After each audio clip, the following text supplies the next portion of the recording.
Galera, ontem eu fiz um reel sobre a dívida, né? Dizendo que às vezes é mais vantagem você trabalhar com dinheiro de terceiros, né? Não compensa você quitar a sua dívida caso os juros que você pague pela dívida seja menor do que os juros que você recebe. E aí eu vi muita gente criticando, preocupada. Só que a análise que eu faço da maioria das pessoas que criticaram é assim, ó, elas têm medo de não conseguir manter guardado o dinheiro investido. E aí gasta todo o dinheiro e ainda fica com a dívida. Mas veja que isso é um problema seu que reclamou, é um problema que você ainda não está preparado psicologicamente, você não tem educação financeira suficiente. Eu concordo, daí nesse caso é arriscado, tá? Agora veja bem, no meu caso e no caso de você que já está mais preparado psicologicamente, já sabe trabalhar com dinheiro e sabe que não é só passar o cartão e sair gastando, né? Ou comprando um monte de supérfluo, coisas que você não precisa. Ou seja, pessoas que já estão num nível de educação financeira interessante. Eu vou te dar um exemplo. Imagina, eu tenho 100 mil reais investidos. E aí eu vou comprar sei lá, um carro de 30 mil reais, tá?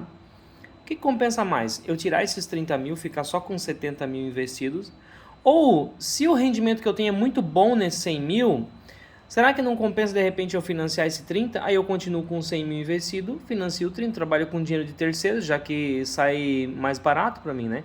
E aí eu ganho um spreadzinho ali todos os meses. Agora, isso é interessante, por quê? Porque eu sei que eu não vou mexer nesses 100 mil e eu sei que eu tenho 100 mil. Eu posso a qualquer momento quitar essa dívida, mas eu não quito porque eu estou ganhando dinheiro em cima disso aí. Então, uma forma de ganhar dinheiro.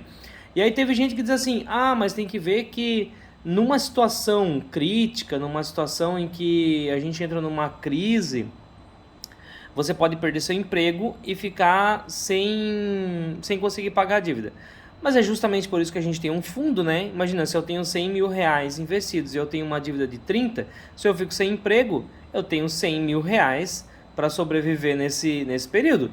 O problema é se eu estou diminuindo, gasto esses 100 mil, vai para 50, vai para 40, vai para 30, eu começo a baixar. Daqui a pouco eu tenho menos do que a minha dívida. Eu tenho uma dívida de 30, mas eu tenho 20 mil só investido.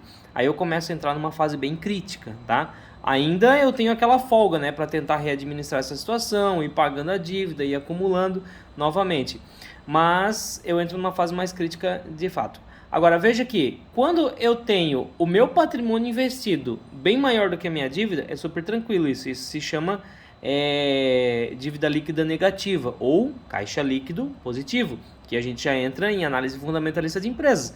Você dá uma olhadinha nos indicadores de uma empresa, vai lá nos sites, lá, né, no Fundamentos, no Status Invest, no Oceans 14, que eu gosto de usar lá, você vai ver que tem lá um indicador dívida líquida, negativa e positiva. O que é uma dívida líquida negativa? Quer dizer que a empresa ela tem um valor em caixa, mas ela também tem dívida.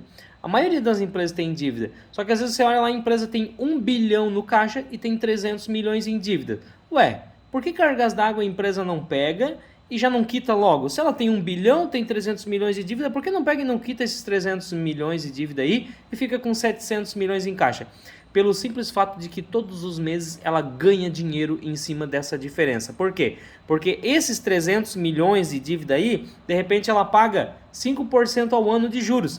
Só que esses 300 milhões, ela deixando investidos, ela ganha 10% ao ano de juros. Então ela ganha 5% ao ano ali de mão beijada pelo simples fato de trabalhar com dinheiro de terceiros.